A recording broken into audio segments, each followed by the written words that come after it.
Magandang araw po sa lahat. Nandito na naman po tayo. Puntahan po naman natin yung isa pang pinafarm natin. Ito po yung duck. So, nandito na po tayo ngayon sa ating Telegram. Nakabukas na rin po yung duck natin.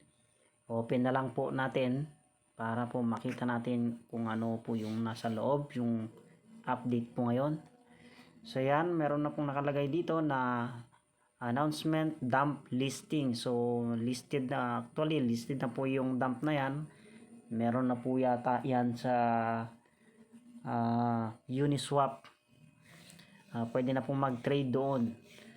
Puntahan natin yung iba pang features niya. So ayan nga po, makikita natin dyan may launch pool dump. So dito po sa DAX natin nakakapag-farm po tayo ng dump. Ito po, so may mga kuan po dito kung paano po tayo makakakuha ng DAX. 0 DAX po yung makikita po ninyo dyan. Pero tayo po ay merong nakuhang DAX po dyan. Dito po, dito nakakuha po tayo dito sa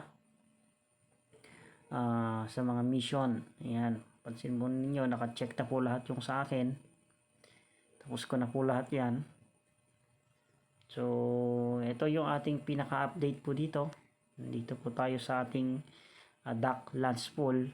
So, click lamang po natin itong live. Dito po sa live, makikita po natin yung launch dump pool. So, meron pa pong 11 days. Pwede pa po kayong humabol.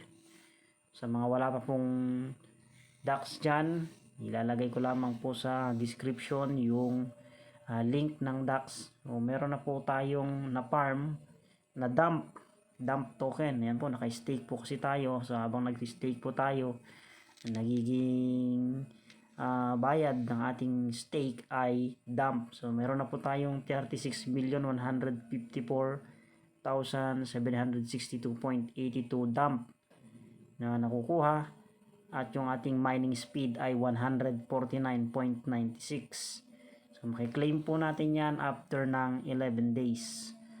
So, yun lamang po yung ating update ngayon. Maraming salamat po.